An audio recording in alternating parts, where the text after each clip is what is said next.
Masaya sila, hindi naman nag-uusap lang, nagdaan ng ganyan, huminto sa tapat. Yun, nag-uusap, huminto sa tapat, okay? Oh, Manas, makinig ka ha. Ito yung kwento, Manas. Walang ganun. Walang nanginginig, walang Yun. masaya lang nung nakita namin. Oh, kita mo guys, ito, klarong-klaro.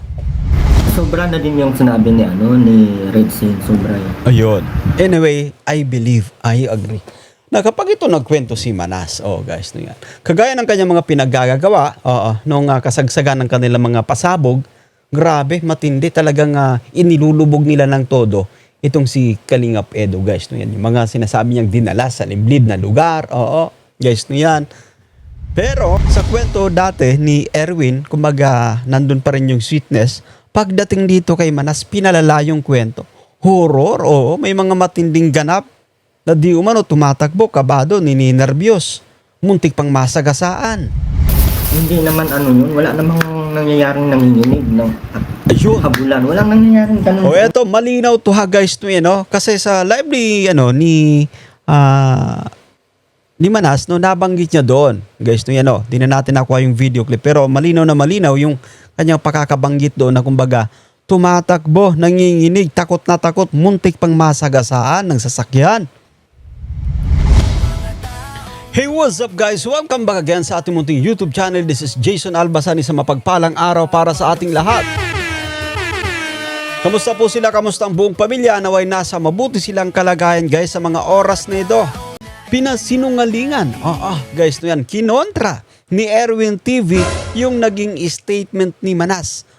Na di umano'y kumbaga may mga pangyayaring naharas, may tumatakbo, muntik masagasaan, di umano itong ex-Benny.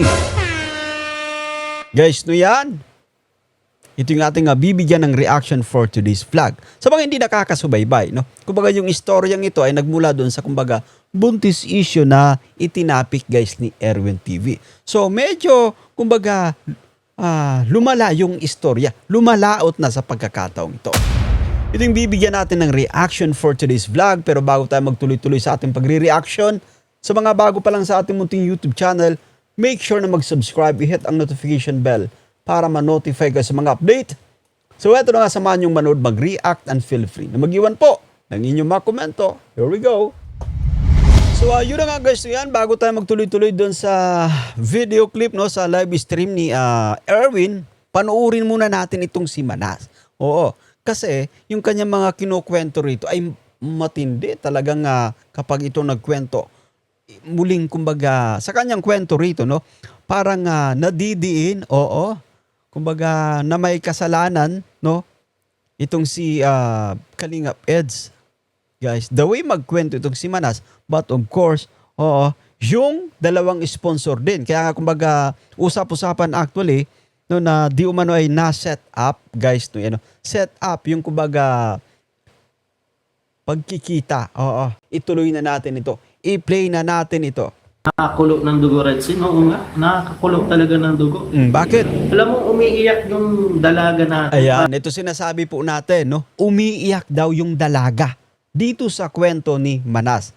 Guys, kilala natin to, wala tong credibility. Kaya nga sabi pa natin, kapag itong nagkwento, bobo na lang yung maniniwala rito kay Manas, guys, no yan. Para lang tumakbo.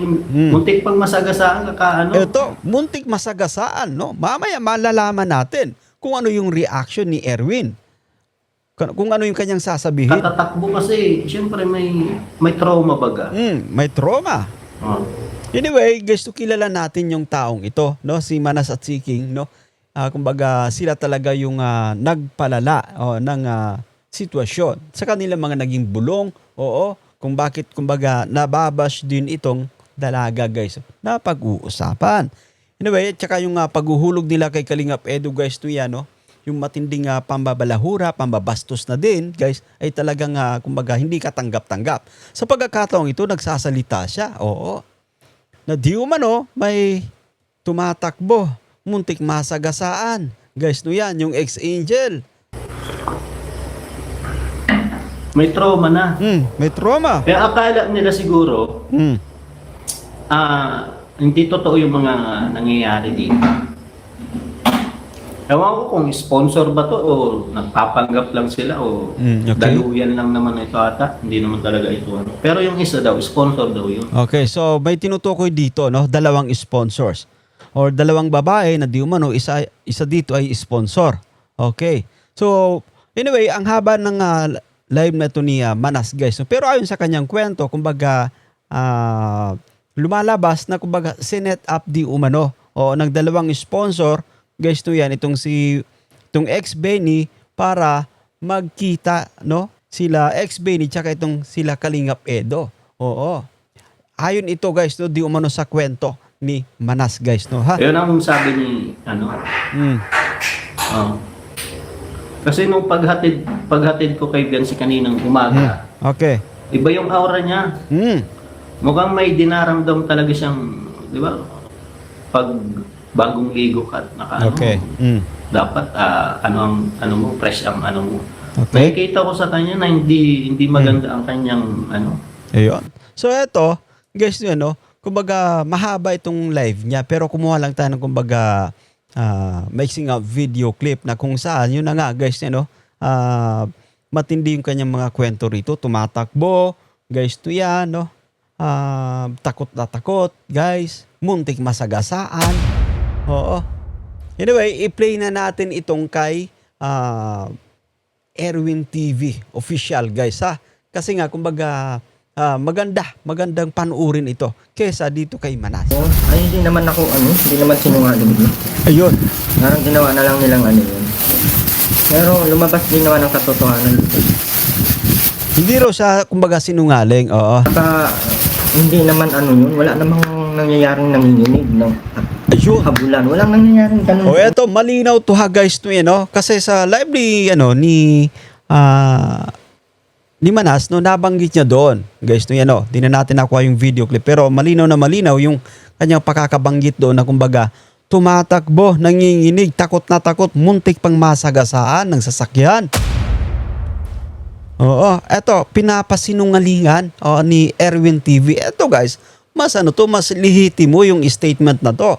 Kasi he was there. Oo, nandun siya. Nakita niya.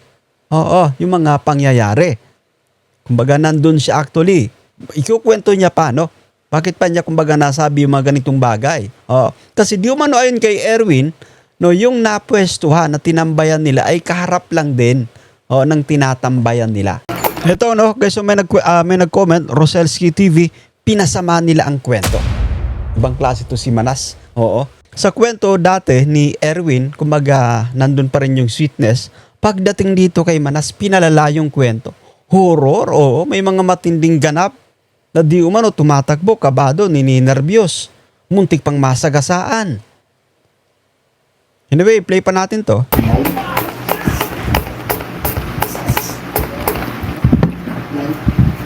Sagot kayong mga kasabwat ngayon. Noon, valuable ang kaso. Patunayan nila na may kasabwat. Ayun. Hindi naman lang So may patunayan. mga nagko-comment dito. O, wala naman tong actually no mga nagsasabi rito no kasabot di umano itong si Erwin, no. May mga nagko-comment, guys. So, sino ba yung kumbaga paniniwalaan natin? Yung nagkukwento na nandoon mismo na nakakakita o itong kumbaga pinagsumbungan lang din. O si Manas kasi ayon sa kanyang kwento, yung kanyang kwento ay ikinuwento lang din sa kanya. Di po ba? Kasi hindi ganun kadali. Pag mag-ano kayo ng kaso, hindi ganun kadali. Okay. Wala pong ganun kadaling kaso, guys.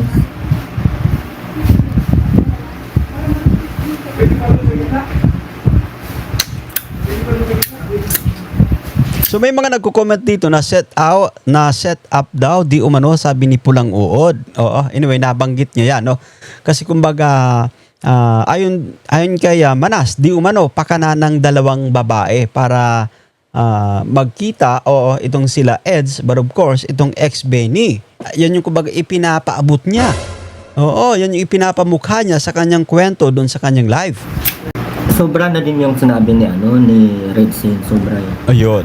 Anyway, I believe, I agree. Na kapag ito nagkwento si Manas, guys, no yan. Kagaya ng kanyang mga pinaggagawa, nung kasagsagan ng kanilang mga pasabog, grabe, matindi, talagang inilulubog nila ng todo itong si Kalingap Edo, guys. No, yan, yung mga sinasabi niyang dinala sa liblib na lugar. Oo, guys, no yan. Pero, wala naman siyang actually, kumbaga, maipakitang pruweba, guys. Kasi, kumbaga, ikinuwento lang din sa kanya. Siguro po, pinasobrahan. Sa first live na ito ni Erwin, nabanggit niya na kumbaga nandun pa rin yung sweetness. Pero pagdating sa kwento ni Red Zane, naghahabulan, tumatakbo, ninenervyos, muntik masagasaan. Grabe yung taong ito, pakwentuhin. Anyway, play pa natin to, ha? Nakakawa yung walang ganun. Walang nanginginig, walang Yun. masaya lang nung nakita namin. Kita mo guys, ito klarong-klaro. Taliwas sa sinasabi ni Red Zane, nanginginig, tumatakbo, muntik masagasaan, walang ganon. Masaya yung kanyang nasaksiyan. Ayon dito kay Erwin. Kaya nga, guys, sabi pa natin, the way magkwento si Erwin dati ay parang confident siya. At of course, nagsisecond demotion yung mga taong nasa palibot niya kasi I think they were there also, guys. Nandun din sila. Nakita din nila. Magkakasama sila nila ni Erwin ayon dito sa kwento. Hindi nga kami nakikita. Ayun. Masaya sila, hindi naman nag-uusap lang, nagdaan ng ganyan, huminto sa tapat. Ayun, nag-uusap, huminto sa tapat, okay? Manas, makinig ka ha. Ito yung kwento, Manas. Kasi huminto sa tapat. Sila yung pinag-usapan ng mga namin doon. Sila yung pinag-usapan at sila ang unang nakakilala. Kasi wala man akong kung sino yung mga nandyan sa kalsada. Okay. So, nung narinig nila na silang pinag-usapan, naglakad sila papunta doon sa malaking bahay. Ayun, eto ha. So, nung narinig sila na sila yung pinag-uusapan, kasi nga guys, kumbaga kilala sa social media, mga celebrity, matatawag na masasabi natin, social media influencer, so kilala talagang pag-uusapan ng mga taong nandun. Okay, i-play pa natin to. Mismong kalsadahan, naglakad sila papunta sa mismo. So, umikot. Tapos pagbalik, naka-tricycle na. So, yun, pagbalik, naka-tricycle na. Eto guys, makinig tayo rito sa kwento ni Erwin, ha? So, umikot. Tapos pagbalik, naka-tricycle na. Okay, isa pa, balik pa natin para mas maliwanagan tayo. Nag-usapan at sila ang unang nakakilala. Kasi wala man akong kung sino yung mga nandyan sa kalsada. Tapos nung narinig nila na silang pinag-usapan, naglakad sila papunta doon sa malaking bahay. Okay. Mismong kalsadahan, naglakad sila papunta. Okay. Ayan. So, nung narinig nila na kumbaga sila yung pinag-uusapan ng mga tao doon sapagkat kilala nga guys sa social media influencer, napapanood sa mga vlogs, lumipat sila. Oo. Sa malaking bahay di umano, ayon dito kay Erwin. So, umikot. Tapos pagbalik, naka-tricycle na. Okay, umikot, pagbalik naka-tricycle na. Ayun, naka-tricycle na. Tapos nung naka-tricycle na, nasa loob na siya. So, ano sinasabi ni Manas? Oo. Ang layo ng kwento ni Manas, pinalala niya, pinagmukha niya na, kumbaga, inilubog na naman niya itong sila Kalingap Eds. Guys, yan, but of course, yung dalawang, I think, babae din, na kung saan ay sinasabi niya rito na baka set up. Oo, set up di umano. Guys, to yan. Kumbaga, nakipag-usap sila dito sa Benny, na mag-meet doon, jamming di umano, ayon sa kwento ni Manas. Ayan. Tapos isinet para magkita, Tsaka sila Kalingap Edo. Ganyan yung kumbaga kwento ni Manas. Pero dinagdag kumbaga matindi kasi sinasabi niya may tumatakbo. Mangiyak-ngiyak, kabado, muntik masagasaan. Anyway, play pa natin to, ha? Tapos si Edo, pinara niya pa. Okay. Pinara niya pa yung tricycle.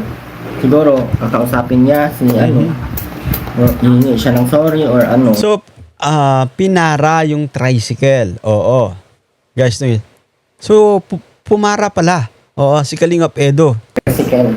Siguro, kakausapin niya. Balik natin guys. So, eto, pagkakwento rito ni Erwin, di ba, kumbaga, bumalik na, nakabalik na ka-tricycle. Oo. Tapos, pinara ni, ni Kalinga Peds. Yun, ayan.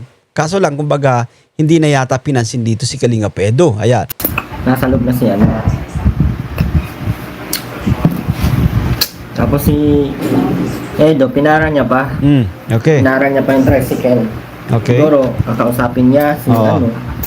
or hihingi siya ng sorry or or hindi na siya hinintuan ng papa.